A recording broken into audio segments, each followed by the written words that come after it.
अगर आपको अपनी लाइफ में भी किसी भी प्रॉब्लम को ठीक करना है तो आपको उस प्रॉब्लम का रूट कॉज पता होना चाहिए। ह्यूमन थिंकिंग को कौन डेवलप कर रही है? सोसाइटी डेवलप कर रही है। और जब आपको ये पता होगा कि लोगों की सोच का विकास कैसे हुआ है, तभी आप उस सोच को बदलने की कोशिश कर सकते हैं।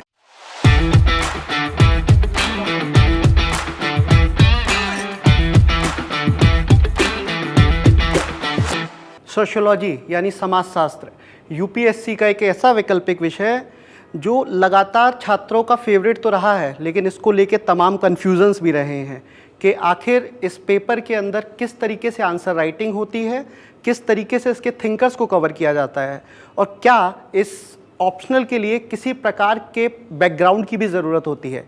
इन तमाम सवालों पे बात करने के लिए आज मेरे साथ मौजूद हैं अपूर्व सर। मैं अपूर्व सर का वेलकम करता हूँ। Sir welcome. Welcome sir. Thank you Vaibhav. बैठे सर। सर ये डिस्कशन स्टार्ट करने से पहले मैं आपके बारे में जानना चाहूँगा कि सोशियोलॉजी ऑप्शनल आप कब से पढ़ा रहे हैं और यूपीएससी की फील्ड में आप कब से पढ़ा रहे हैं? जी। और उससे पहले का आपका बैकग्राउंड क्या रहा है? जी। तो वैभव ऐसा है कि पहले तो मैंने अपनी बीटेक कर रखी है दिल्ली टेक्नोलॉजिकल यूनिवर्सिटी से। उसके बाद मैंने अपना एमबीए कर रखा है आईएम इंदौर से।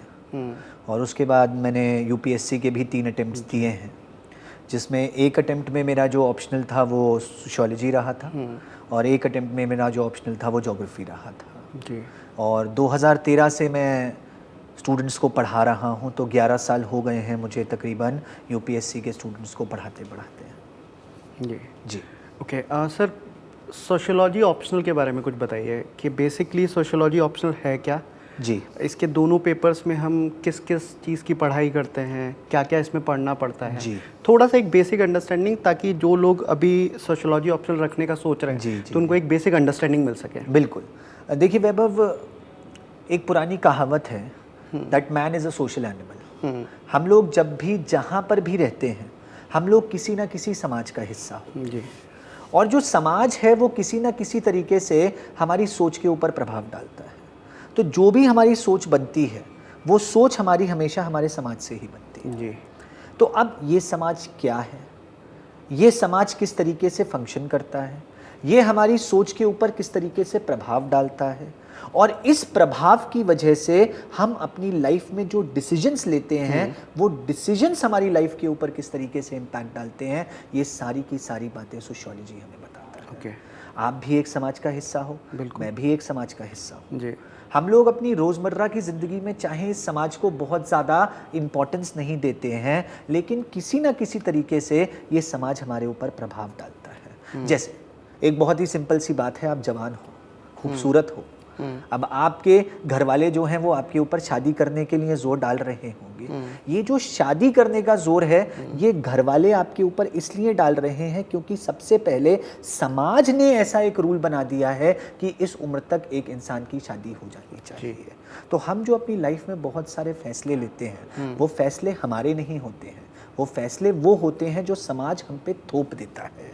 तो ये सोशियोलॉजी हमें यही बताता है कि किस तरीके से जो समाज है जिसमें हम लोग रह रहे हैं वो हमारी ज़िंदगी के ऊपर एक बहुत ही ज़्यादा गहरा प्रभाव डालता है। यानी सोशियोलॉजी के अंदर बेसिकली हम ये स्टडी करते हैं कि सोसाइटी फंक्शन कैसे करता है। सोसाइटी है क्या? हाँ। सोसाइटी फंक्शन कैसे करता है जी। सोसाइटी में क्या क्या प्रॉब्लम्स हैं जी। और उन प्रॉब्लम्स को हम किस तरीके से रिजॉल्व कर सकते हैं। ओके। इसके दोनों पेपर्स का मतलब डिवीज़न कैसे है? फर्स्ट पेपर में हम क्या पढ़ते हैं, सेकंड पेपर में क्या पढ़ते हैं सर? देखिए, सोसाइटी एक ऐसा टॉपिक है वैभव, हम सबको लगता है कि हमें सोसाइटी के बारे में मालूम है। जी।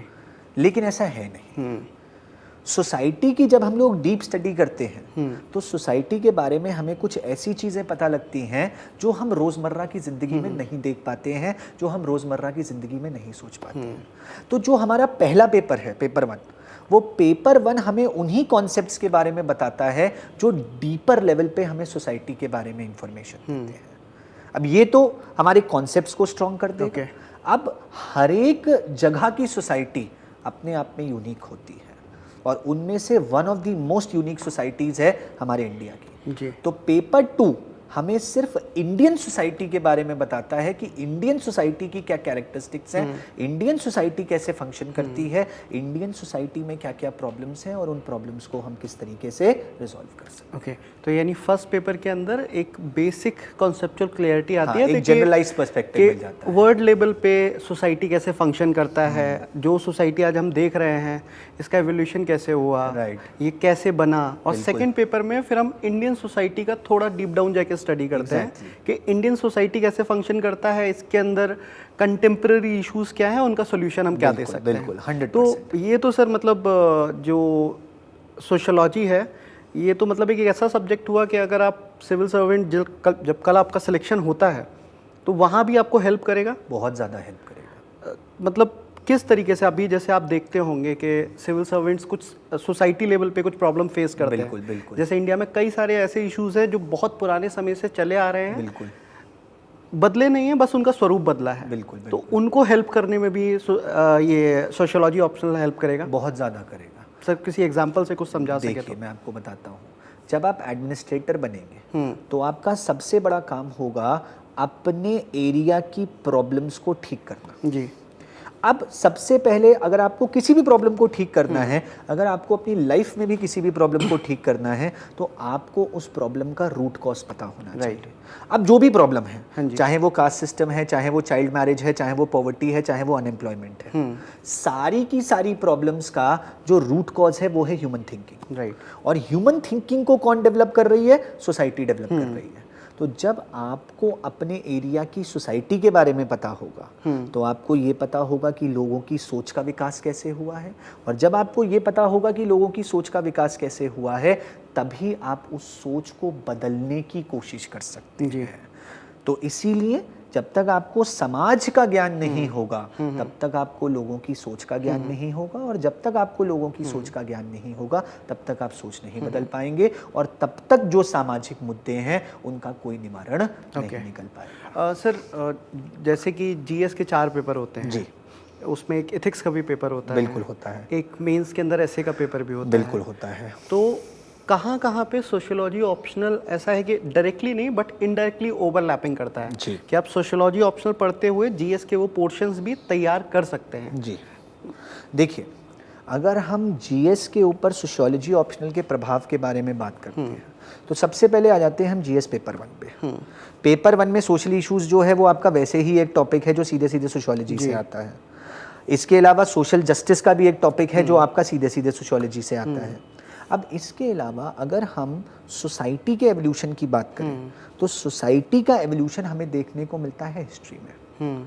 तो इसलिए जब हम सोसाइटी के बारे में पढ़ते हैं तो सोसाइटी में जैसे आपने सोशल रिफॉर्मर्स के बारे में पढ़ा होगा, राजा राम मोहन रॉय, दयानंद सरस्वती, उन सब ने सोसाइटी को सुधारने की ही कोशिश की थी। तो उनके बारे में हम सोशियोलॉजी में भी पढ़ते हैं। तो कहीं ना कहीं सोशियोलॉजी जो है वो हिस्ट्री के साथ भी ओवरलैप कर जाता है।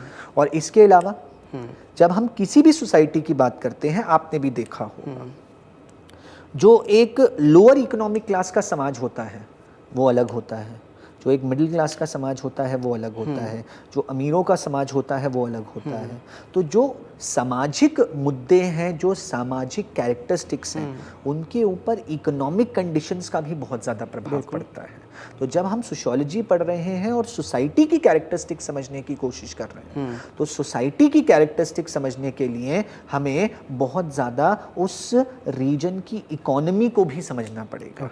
तो सोशियोलॉजी आपको सोशल जस्टिस और सोशल इश्यूज के बारे में तो ज्ञान देता ही है, इसके साथ साथ ये आपके हिस्टोरिकल कॉन्सेप्ट्स को भी क्लियर करता है, ये आपके इकोनॉमिक कॉन्सेप्ट्स को भी क्लियर करता है।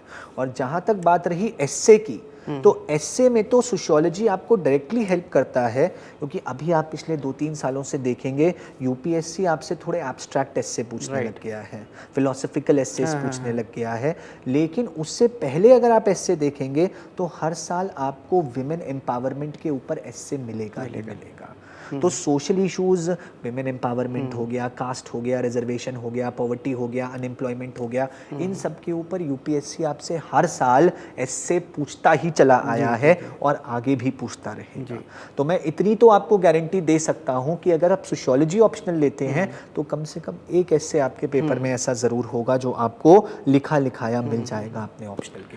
अभी सर जैसे कि आपने, जब मैंने आपसे क्वेश्चन पूछा तो आपने जिक्र किया यहाँ पे दयानंद सरस्वती, राजा राम मोहन राय, तो ऐसे बहुत सारे थिंकर्स हैं जो हम सोशियोलॉजी ऑप्शनल के अंदर पढ़ते हैं। जी बिल्कुल पढ़ते हैं। और हमेशा थिंकर्स को जब भी पढ़ना होता है तो एक काइंड ऑफ कन्फ्यूजन क्रिएट होता है। बिल्कुल होता है, क्योंकि सारे थिंकर्स एक प्रकार की समस्या का समाधान खोज रहे हैं। जी समस्या एक ही है, लेकिन समाधान खोजने वाले व्यक्ति अलग अलग हैं। उनका उस समस्या को देखने का एक तरीका भी अलग है, वो एक अपने चश्मे से देखने की कोशिश कर रहे हैं। बिल्कुल।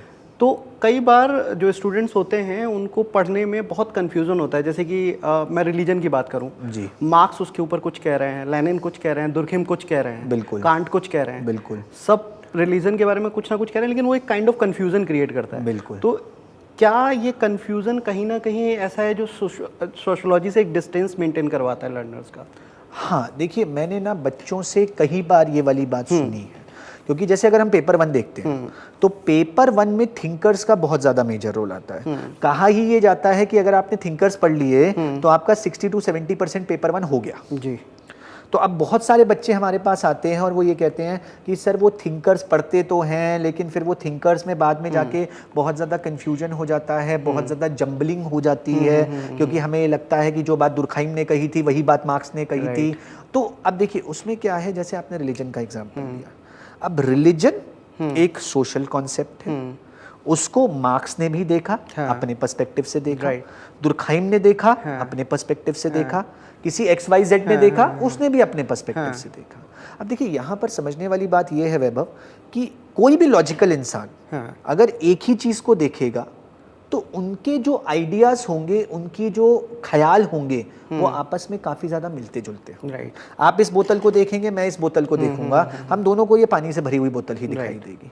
लेकिन फिर भी क्योंकि मैं और आप दो अलग अलग इंडिविजुअल्स हैं, कहीं ना कहीं कुछ ना कुछ ओपिनियंस ऐसे जरूर होंगे जो मेरे और आपके इस बोतल के बारे में अलग अलग होंगे। वो कहते हैं ना कि अगर गिलास पानी से आधा भरा हुआ है तो आप समझ सकते हैं वो आधा भरा हुआ है, लेकिन मैं समझ सकता हूं कि वो आधा खाली है। राइट। लेकिन वो गिलास एक ही है। तो यहाँ सोशियोलॉजी में भी ऐसा ही है। अगर हम किसी भी कॉन्सेप्ट को लेते हैं तो 70 से 80% बातें सारे के सारे थिंकर्स ने एक जैसी बोली हैं, लेकिन 20% बातें हर एक थिंकर ने अलग अलग बोली हैं, अपने खुद के सोच के हिसाब से बोली हैं। तो अब अगर हम यूपीएससी का पेपर देखें या अगर हम नॉलेज लेवल पर भी देखें तो हमेशा यूपीएससी आपसे भिन्नता पूछता है, समानता नहीं पूछता है। तो यहाँ पर थिंकर्स को पढ़ने का एक बहुत छोटा सा तरीका है। आप रिलीजन उठाइए, जितने 6-7 थिंकर्स हैं सबको पढ़ लीजिए। सबसे पहले कॉमन पॉइंट्स बना लीजिए कि कॉमन पॉइंट्स क्या क्या हैं, जो मार्क्स ने भी बोले हैं, दुर्खाइम ने भी बोले हैं, सबने बोले। राइट। अब उसके बाद यूनिक पॉइंट्स बताइए। 2 पॉइंट ऐसे होंगे जो सिर्फ मार्क्स ने बोले होंगे और किसी ने नहीं बोले होंगे।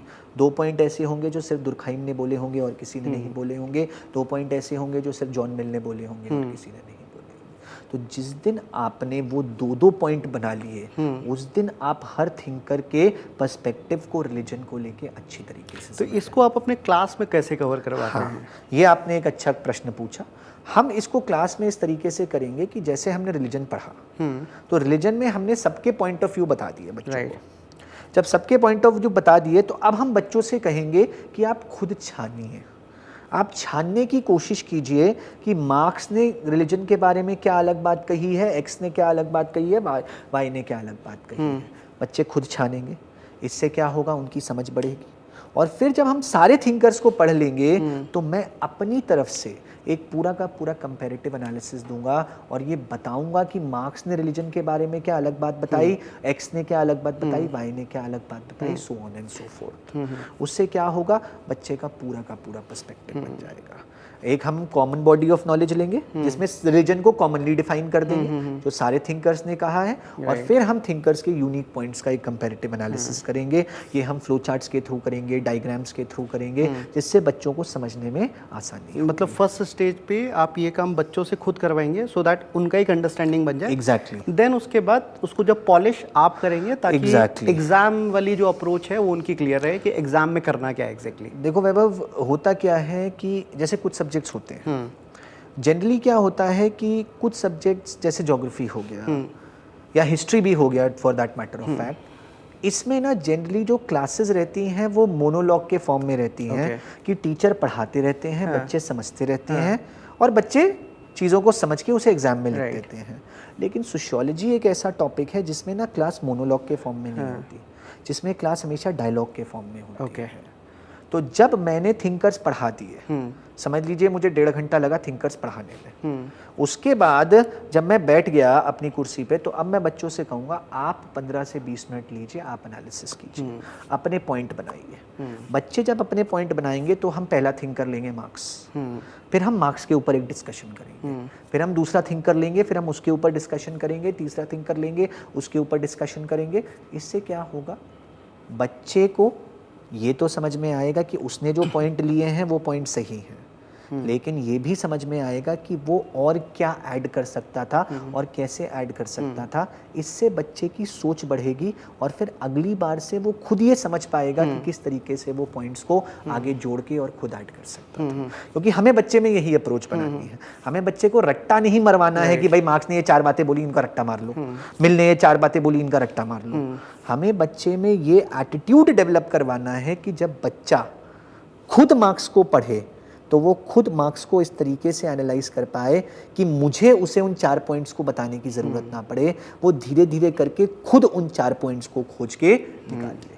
और जिस दिन ये अप्रोच डेवलप हो जाएगी, जिस दिन बच्चा इतना सोशोलॉजिकली सोचने लग जाएगा, उसी दिन वो एग्ज़ाम में अच्छा स्कोर करेगा। सर इसका मतलब तो ये भी है कि मतलब एक कहा जाता है कि व्यक्ति का सबसे बड़ा पूर्वाग्रह ये होता है कि उसका कोई पूर्वाग्रह नहीं है। बिल्कुल सही हर बात है। व्यक्ति के कुछ प्रेजुडिस होते हैं जिनके साथ वो क्लासरूम के अंदर आएगा, और उन पूर्वाग्रहों के साथ जब वो क्लास अटेंड करेगा तो वहाँ से तो मतलब उसके बहुत सारे पूर्वाग्रह भी टूटेंगे। बिल्कुल टूटेंगे। तो उनको कैसे आप मतलब अपनी क्लास में कंट्रोल करते हैं कि मतलब क्योंकि कई सारे चीज़ें ऐसी होती है सोशियोलॉजी में कि मैं जो बचपन से देख के आया हूँ, मेरी एक एरिया में अपब्रिंगिंग हुई है, उस सोसाइटी के अंदर जो मैंने सीखा है मेरे लिए वही सबसे बड़ा सत्य है। बिल्कुल। लेकिन जब मैं सोशियोलॉजी की क्लास में जाऊंगा तो हो सकता है वो पूर्वाग्रह टूटे। बिल्कुल और वहाँ पे कई बार बच्चा ये भी होता है कि बीच में ऑप्शन के बीच में सोचता है कि नहीं मैंने गलत ले लिया, ये तो मेरे मतलब अप्रोच से ही अलग है, ऐसा तो ये तो गलत पढ़ा रहा है टीचर। राइट। तो उसको आप कैसे कैटर करते हैं अपनी क्लास में? देखो वैभव, होता क्या है ना कि इंग्लिश के एक बहुत बड़े लेखक थे, उनका नाम था George Bernard Shaw. George Bernard Shaw ने एक सिंपल सी बात बोली थी, there are always 3 sides of the story, your side, my side and the truth. अगर मेरे और आपके बीच में किसी चीज को लेके बहस हो जाती है, आप कहोगे सारी गलती अपूर्व सर की है, मैं कहूंगा सारी गलती वैभव की है। राइट। लेकिन गलती हम दोनों में से किसी की नहीं होगी, या दोनों की होगी, बात जो सच होगी वो कहीं ना कहीं बीच में होगी। राइट। तो अगर आप क्लास में एक पूर्वाग्रह लेके आ रहे हैं, राइट, जैसे मैं आपको पूर्वाग्रह का एग्जाम्पल भी देता हूं, पुरुष प्रधान समाज। राइट। ये सबसे बड़ा टॉपिक ऑफ डिबेट होता है क्लास में। राइट। बच्चा कहता है सर भगवान ने, ऊपर वाले ने, अल्लाह ने पुरुषों को स्त्रियों से बेहतर बनाया है। मैं उनसे पूछता हूं कैसे बनाया है? वो कहते हैं पुरुषों में ज्यादा शारीरिक क्षमता होती है। मैंने कहा मान लिया शारीरिक क्षमता ज्यादा होती है, लेकिन एक बात बताओ, कौन सा तुम्हें बॉडी बिल्डिंग करनी है जो तुम्हें शारीरिक क्षमता की जरूरत है? एग्जैक्टली। अगर पुरुषों में शारीरिक क्षमता ज्यादा होती है तो जो मेंटल टफनेस है, जो इमोशनल रेंज है, वो स्त्रियों में ज्यादा होती है। पुरुष बहुत जल्दी घबरा जाता है, स्त्री इतनी जल्दी कभी नहीं घबराती है। पुरुष को अपने इमोशन समझ में ही नहीं आते हैं, स्त्रियों को अपने इमोशंस बहुत अच्छी तरीके से समझ में आ जाते हैं। तो अगर पुरुषों को कोई चीज़ दी गई है तो कोई चीज़ स्त्रियों को भी दी गई है। तो आप ये कैसे कह रहे हो कि पुरुष ज़्यादा अच्छा है स्त्रियों के मुकाबले? राइट। लेकिन अब उसका एक पूर्वाग्रह है कि पुरुष ज़्यादा अच्छा है, क्योंकि उसके घर में उसके पिताजी की ही चलती है, माताजी भी उसके पिताजी की ही बात मानती है। तो अब क्या करना पड़ेगा? अगर वो ऐसे पूर्वाग्रह लेके चलेगा तो वो अच्छा एडमिनिस्ट्रेटर नहीं बन पाएगा। राइट। क्योंकि राजा तो सबको समान नज़र से देखता है। अब यही समानता बनाने का कार्य किसका है? यही समानता बनाने का कार्य मेरा है। मुझे उसे ये समझाना है कि अगर पुरुष अच्छे हैं, मैं ये नहीं कह रहा कि पुरुष बुरे हैं, अगर पुरुष अच्छे हैं तो कहीं ना कहीं स्त्रियां भी बराबरी की ही अच्छी हैं। तो जब तक ये वाली बात मैं उसके दिमाग में डाल नहीं दूंगा, तब तक वो अपने दिमाग में एक समानता नहीं रख पाएगा। सर, अब तक के डिस्कशन में जो चीज़ मैं समझ पाया हूँ सोशियोलॉजी ऑप्शनल के बारे में, कि ये बेसिकली मानविकी एक विषय है। बिल्कुल है ना? तो कई बार जो बच्चे होते हैं जो टेक्निकल बैकग्राउंड से आते हैं जी, जो आजकल यूपीएससी के अंदर एक ट्रेंड भी है कि बहुत सारे बीटेक के बच्चे हैं, बिल्कुल आ रहे हैं, जो इंजीनियरिंग फील्ड से आ रहे हैं करने के लिए, आईआईटीएंस हैं, तो उनके दिमाग में सोशियोलॉजी ऑप्शनल को लेके कन्फ्यूज़न रहता है कि ये तो मतलब प्योरली एक मानविकीय विषय है, बिल्कुल, तो मैं इसको एक ऑप्शनल के तौर पे कैसे ऑप्ट करूं? बिल्कुल बिल्कुल। तो क्या इसके लिए किसी पर्टिकुलर बैकग्राउंड की ज़रूरत है या कोई भी बच्चा सोशियोलॉजी ऑप्शनल ले सकता है? वैभव, मैं कौन सा ऑप्शनल पढ़ा रहा हूँ? आप सोशियोलॉजी पढ़ा रहे हैं और मेरी बैकग्राउंड किसकी है? आपकी बैकग्राउंड बीटेक की है। बताइए, आपने खुद जवाब दे दिया। नहीं, तो मैं वही पूछना चाह रहा हूँ, आखिर ये मतलब स्टिग्मा इसके साथ अटैच क्यों हो गया है?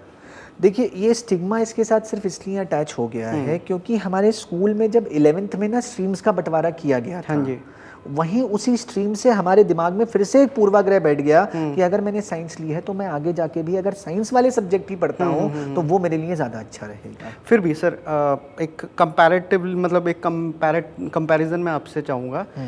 मैं एक मानविकी विषय का छात्र हूँ, ठीक है, आप एक टेक्निकल विषय के छात्र हैं, आपने बीटेक किया है, मैं नॉर्मल बीए किया हूँ।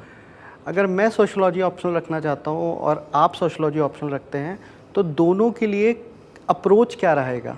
क्योंकि मैं बहुत साल से वो सब्जेक्ट पढ़ा नहीं हूँ, मैं एक पर्टिकुलर सब्जेक्ट पढ़ता आया हूँ, मैं टेक्निकल कैलकुलेशंस पढ़ता आया हूँ, तो मेरे लिए उसको रखने में डेफिनेटली थोड़ी बहुत चैलेंजेस आएंगे।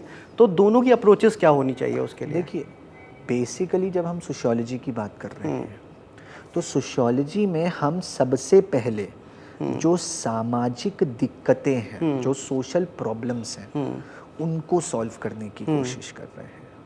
तो अब चाहे एक टेक्निकल विषय का छात्र हो, चाहे एक नॉन टेक्निकल विषय का छात्र हो, देखिए टेक्निकल विषय के छात्र के साथ मैं तो ये कहता हूँ कि सोशियोलॉजी में ज़्यादा एडवांटेज है, क्योंकि एक इंजीनियर को भी क्या सिखाया जाता है।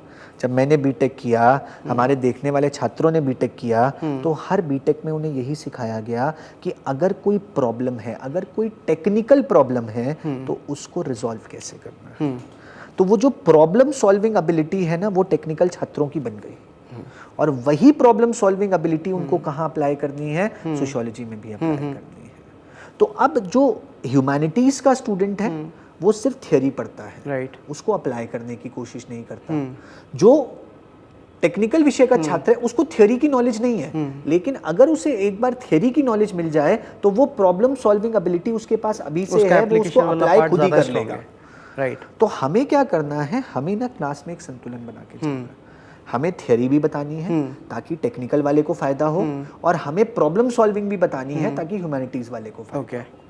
तो असल में है क्या कि दो पर्सपेक्टिव्स हैं, थियरी, एप्लीकेशन।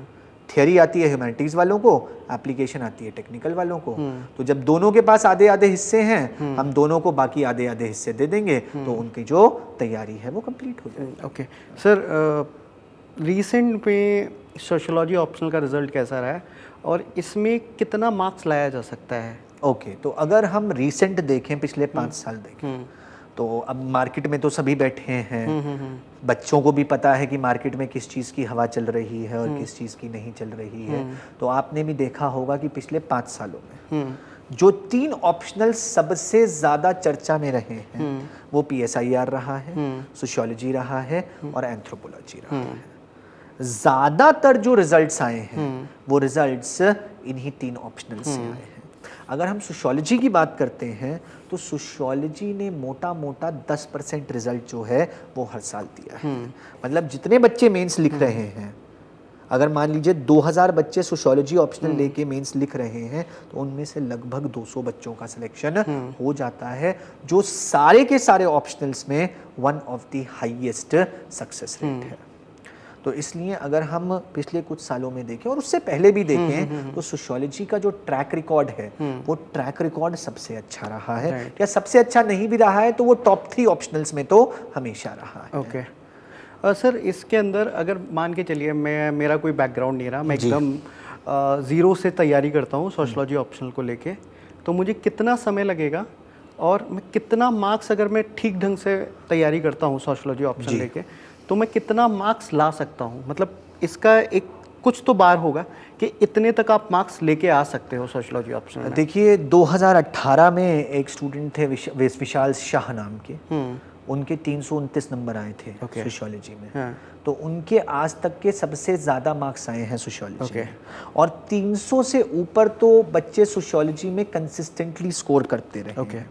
और अगर हम एवरेज मार्क्स भी देखें सोशियोलॉजी में, तो सोशियोलॉजी के जो एवरेज मार्क्स हैं वो भी 240 से 250 के बीच में रहे हैं।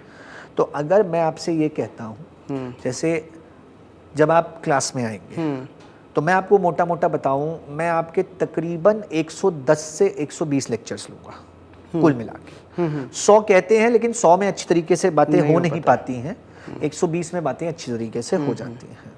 अगर आप वो 120 लेक्चर अटेंड कर लेते हैं, उन 120 लेक्चर्स में जो आपको नोट्स मिले हैं वो नोट्स अच्छे से पढ़ लेते हैं, 1-2 NCERTs हैं जो मैं आपको बताऊंगा वो आप अच्छे से पढ़ लेते हैं, एक आध और रेफरेंस बुक है जो मैं आपको बताऊंगा वो आप पढ़ लेते हैं, वो भी पूरी नहीं पढ़नी, जो मैं टॉपिक्स बताऊंगा सिर्फ वही पढ़ते हैं। तो अगर आप इतना पढ़ लेते हैं और आपका एक थोड़ा सा भी लॉजिकल कॉमन सेंस वाला माइंड है, तो इस बात की मैं 100% गारंटी देता हूं कि आप 250 नंबर आसानी से सोशियोलॉजी ऑप्शनल में लेके आ सकते हैं। सर, जैसे आपने रेफरेंस बुक का बात कहा कि कुछ NCERT और कुछ बुक्स, एक हमेशा एक क्वेश्चन रहता है बच्चों के दिमाग में कि किसी भी ऑप्शनल को कवर करने के लिए, क्योंकि ऑप्शनल आपका 500 मार्क्स का है, जी बिल्कुल है, तो आपको एक अलग से एफर्ट चाहिए उसके लिए, क्योंकि पूरा GS अगर आप देखेंगे, मतलब पूरे मेंस के सिलेबस के अंदर बहुत बड़ा पोर्शन ऑप्शनल कवर करता है 500 मार्क्स का। तो कितनी रेफरेंस, मतलब आपने जैसे बोला कि कुछ रेफरेंस बुक बताऊंगा, उसके कुछ चैप्टर पढ़ने होंगे और कुछ NCERT पढ़नी है, तो क्या ऐसा है कि बहुत कम बुक्स पढ़ी जाएं उसके अंदर, मतलब सोशियोलॉजी ऑप्शनल कवर करने के लिए? बिल्कुल नहीं पढ़नी है। ओके। अगर हम कोई भी और ऑप्शनल ले लेते हैं तो उस ऑप्शनल में जनरली ये देखा गया है कि 3 से 4 किताबें पढ़नी ही पड़ती हैं। जैसे अगर मैं एक हिस्ट्री ऑप्शनल की बात करूं तो एक किताब आप एंशिएंट के लिए पढ़ेंगे, एक मेडिवल के लिए पढ़ेंगे, एक मॉडर्न के लिए पढ़ेंगे, एक वर्ल्ड के लिए पढ़ेंगे, 4 किताबें हो गई। हाँ जी। सोशियोलॉजी के लिए आपको सिर्फ एक किताब पढ़नी है, एक से ज़्यादा कोई रेफरेंस बुक नहीं पढ़ती है। जैसे सबसे पहले तो आपको जो 11th और 12th की NCERT है वो पता होनी चाहिए, नहीं भी पता तब भी कोई बात नहीं है, उसमें जितने बेसिक्स दे रखे हैं वो सारे के सारे बेसिक्स हम लोग मोर और लेस क्लास में कवर कर लेंगे। उसके बाद एक नितिन सांगवान की बुक आती है एसेंशियल सोशियोलॉजी करके, बहुत अच्छी चल रही है आजकल, बहुत अच्छी, बहुत छोटी, बहुत क्रिस्प बुक लिखी हुई है। मतलब वो इतनी सी किताब है, टोटल 600 पन्नों की आसपास की, और उस किताब को अगर आप पढ़ लेते हैं तो आपका पूरा का पूरा सोशियोलॉजी पेपर 1 और पेपर 2 दोनों कवर हो जाता है। इसके अलावा एक फॉरेन राइटर हैं जिनका नाम है हैरल एम्बॉस, उनकी कुछ चीज़ें हैं जो हम लोगों को पढ़नी होंगी, उससे ज़्यादा और कुछ नहीं पढ़ना होगा। तो मतलब आप ये देखिए कि बहुत ही लेस वॉल्यूमिनस बुक्स हैं जिनको आपको पढ़ना है। सांगवान साहब की किताब भी आपको पूरी नहीं पढ़नी है, सांगवान साहब की किताब में भी आपको सिर्फ और सिर्फ कुछ ही बातें पढ़नी है जो मैं क्लास में बताऊंगा, और उतना पढ़ के आपका सोशियोलॉजी की जो तैयारी है वो तैयारी अच्छी तरीके से हो जाएगी। ओके। सर, कई बार कुछ बच्चे ऐसे होते हैं जो सेल्फ स्टडी करके ऑप्शनल कवर करना चाहते हैं, तो क्या सोशियोलॉजी ऑप्शनल सेल्फ स्टडी में कवर किया जा सकता है? देखिए, मेरा ये मानना है कि अगर आप किसी भी सब्जेक्ट को पढ़ना चाहें तो वो सेल्फ स्टडी करके कवर किया जा सकता है। लेकिन अब इसमें एक छोटी सी प्रॉब्लम ये रहती है कि UPSC को हर सब्जेक्ट में एक पर्टिकुलर फ्रेम ऑफ माइंड चाहिए होता है, एक पर्टिकुलर पर्सपेक्टिव चाहिए, राइट, खासकर आंसर राइटिंग में। तो अब जब आप सोशियोलॉजी पढ़ रहे हैं तो सोशियोलॉजी में आपको उस पर्सपेक्टिव का ख्याल रखना पड़ेगा, और वो पर्सपेक्टिव आपका तभी डेवलप होगा जब आप सबसे पहले लोगों के साथ डिस्कशन करेंगे। दूसरी बात, किसी एक्सपर्ट की जिसने सोशियोलॉजी अच्छी तरीके से पढ़ रखा है उसकी बात सुनेंगे, और तीसरी बात, जब आप आंसर्स लिखेंगे और उन आंसर्स को इवैल्यूएट करवाएंगे। तो इस पर्सपेक्टिव के डेवलपमेंट के लिए मुझे ऐसा लगता है कि सोशियोलॉजी कि जो क्लास अटेंड करना है वो थोड़ा सा अनिवार्य हो जाता ओके। है। बाकी तो ये है, देखिए मार्क्स ने कहा religion is the opium of the masses. आप समझ गए इसका मतलब क्या था? मैं भी समझ गया जी। एक बच्चा जो वहाँ पर देख रहा है वो भी समझ गया, सब समझ गया। हाँ। सर अभी आपने आंसर राइटिंग का जिक्र किया, तो आंसर राइटिंग मतलब एक बहुत क्रिटिकल पॉइंट भी है, बहुत ज़्यादा, और मतलब पूरा का पूरा मेंस आपका इसी पर टिका है कि आप लिखते कैसे हैं। बिल्कुल। और सोशियोलॉजी ऑप्शनल में आंसर राइटिंग को इम्प्रूव करवाने के लिए अपनी ऑप्शनल की क्लासेस में जी क्या प्रैक्टिसेस आपकी रहती हैं कि बच्चे का एक आंसर राइटिंग डेवलप हो सके, ना सिर्फ जब तक उसका क्लास चल रहा है, इवन आफ्टर योर क्लास, मतलब जब आपका ऑप्शनल ख़त्म हो जाता है उसके बाद भी वो लगातार प्रैक्टिस करता रहे, इसके लिए आपका क्या प्लान रहता है, आप कैसे करते हैं? देखिए मैं कहता हूँ सोशियोलॉजी ही नहीं, किसी भी चीज़ की आंसर राइटिंग के लिए एक जो सबसे ज़रूरी चीज़ होती है वो सबसे ज़रूरी चीज़ होती है अपना जो मैटर है उस मैटर को कंसाइज करना, उस मैटर को कॉन्ट्रैक्ट करना। ओके। अब समझ लीजिए मैंने आपको मार्क्स पढ़ाया और मार्क्स में मैंने समझ लीजिए आपको रिलीजन पढ़ाया, तो हम मार्क्स के रिलीजन को डिस्कस करेंगे कम से कम 1 घंटे तक। जब तक हम मार्क्स का रिलीजन ख़त्म करेंगे तब तक आपके पास 4 पेजेस में मार्क्स के रिलीजन के बारे में चीज़ें लिखी हैं। लेकिन यूपीएससी तो क्वेश्चन पूछेगा 10 नंबर का। अब बच्चे के लिए सबसे बड़ा चैलेंज यही होता है कि वो जो 4 पेजों का मटेरियल दिया गया है उसको कंसाइज करके 150 शब्दों में कैसे लाया जाए। तो सबसे पहले जब हम लोग बात करेंगे तो हम लोग यही बात करेंगे आंसर राइटिंग में कि किस तरीके से जो आपको मैटर दिया गया है उसमें से आप जो एक्चुअल चीज़ें हैं, जो इम्पोर्टेंट चीज़ें हैं उन्हें छानें। तो सबसे पहले तो हमेशा आंसर राइटिंग का पहला स्टेप होता है कॉन्ट्रैक्शन और या फिल्ट्रेशन, कि हम फिल्टर आउट करके वो चीज़ें निकाल लें जो हमारे लिए ज़रूरी है। उसके बाद जब हमने फिल्टर आउट करके उन चीज़ों को निकाल लिया, उसके बाद हमें उन चीज़ों को ऑर्गेनाइज करना पड़ता है, इस तरीके से ऑर्गेनाइज करना पड़ता है कि एग्जामिनर को उस चीज़ को पढ़ने में मज़ा आए और वो समझ में भी आए। तो उसके लिए हमारे पास एक बहुत ही यूनिक अप्रोच है जिसके बारे में मैं बच्चों से क्लास में डिस्कस करूंगा, जिसे हम लोग पिरामिड अप्रोच कहते हैं। ये पिरामिड अप्रोच एक बहुत ही अच्छी अप्रोच है जिसके थ्रू हम आंसर राइटिंग में क्रिस्टल क्लैरिटी लेके आ सकते हैं। जैसे अगर मैं आपको 10 शब्द दे दूं, कोई भी एप्पल दे दूं, बैट दे दूं, कैट दे दूं, डॉग दे दूं, कुछ भी दे दूं, और आपसे कहूँ इन 10 शब्दों को आप याद कर लो, हो सकता है ये 10 शब्द आपके लिए याद करने थोड़े मुश्किल हो, लेकिन अगर मैं इन 10 शब्दों को से 5 अलग अलग कैटेगरीज में डाल दूं और हर कैटेगरी में आपको 2-2 शब्द दे दूं तो आपके लिए इन शब्दों को याद करना आसान हो जाएगा। तो यही करते हैं हम पिरामिड अप्रोच में कि हम आइडियाज़ को ले लेते हैं और फिर उन आइडियाज़ का कैटेगराइजेशन कर देते हैं और उन कैटेगराइजेशन के थ्रू फिर हमारे लिए उन आइडियाज़ को आपस में जोड़ना और लिखना आसान हो जाता है। ओके। सर कुछ जो बच्चे सेल्फ स्टडी कर रहे हैं अभी जी, मतलब दिल्ली तक नहीं आ पाते जी, बिल्कुल, कोचिंग नहीं अटेंड कर पा रहे हैं, ऑल्दो आपका क्लास ऑनलाइन भी जाएगा, बिल्कुल जाएगा, ठीक है, तो वो भी वो यूज़ कर सकते हैं, बट फिर भी कुछ सजेशंस उनके लिए हो जो सोशियोलॉजी ऑप्शनल पढ़ रहे हैं या पढ़ना चाहते हैं या ऑलरेडी कहीं से पढ़ चुके हैं और आगे मेंस देना है जी, तो सोशियोलॉजी ऑप्शनल के लिए कुछ आपके सजेशन हो कि इन चीज़ों को ध्यान में रखना चाहिए, क्योंकि कई बार ऐसा होता है कि पढ़ते पढ़ते हम पढ़ रहे हैं लगातार लेकिन ट्रैक हमारा सही नहीं है। बिल्कुल, तो राइट ट्रैक पर रहने के लिए कुछ सजेशंस आपके हो? 2 बातें बस। हाँ जी।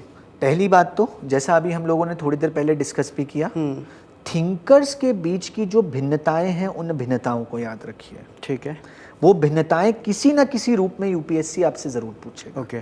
और दूसरी चीज, पेपर 2 के लिए जो सामाजिक मुद्दे अभी चल रहे हैं, जैसे इसमें महिलाओं से जुड़े हुए मुद्दे हो सकते हैं और ये आपके तलाक से जुड़े हुए मुद्दे हो सकते हैं, आपके ये जो इतनी ज़्यादा सामाजिक हिंसा चल रही है, धार्मिक हिंसा चल रही है, इनसे जुड़े हुए मुद्दे हो सकते हैं। पेपर 1 के लिए आप थिंकर्स की भिन्नताओं के ऊपर फोकस कीजिए और पेपर 2 में ये जो अभी समकालीन सामाजिक मुद्दे चल रहे हैं इनके ऊपर फोकस कीजिए। अगर आप इन 2 चीज़ों के ऊपर फोकस कर लेते हैं तो संभवतः आपके बहुत ही अच्छे मार्क्स आ सकते हैं। ओके सर, आपका सोशियोलॉजी ऑप्शनल, क्योंकि आप यहाँ भी दिल्ली में भी पढ़ाने वाले हैं और प्रयागराज में भी पढ़ाने वाले हैं, बिल्कुल, दोनों, प्रयागराज में आप इंग्लिश मीडियम और हिंदी मीडियम दोनों में पढ़ाने वाले हैं और मुखर्जी नगर में आप हिंदी मीडियम में जी, तो दोनों के सर बैच का कोई डिटेल के? देखिए पहली बात तो ये है कि मैं अपनी तरफ से एक कोशिश कर रहा हूँ सोशियोलॉजी में कि हिंदी माध्यम के स्टूडेंट्स को भी एक वैज्ञानिक दृष्टिकोण से सोशियोलॉजी पढ़ाई जाए, क्योंकि कहीं ना कहीं वो वैज्ञानिक दृष्टिकोण अभी तक शायद हिंदी मीडियम के बच्चों को थोड़ा नहीं मिल पाया था और इसीलिए उनको आंसर राइटिंग में थोड़ी प्रॉब्लम हो रही थी। तो पहली बात तो जो अप्रोच हम इंग्लिश मीडियम के लिए लेके आते हैं वही अप्रोच हम हिंदी मीडियम के लिए लेके आए। इससे क्या होगा, जो हिंदी मीडियम के बच्चे हैं, मैंने हमेशा देखा है ऐसा नहीं है कि हिंदी मीडियम का छात्र जो है वो उतना काबिल नहीं है जितना इंग्लिश मीडियम का छात्र है।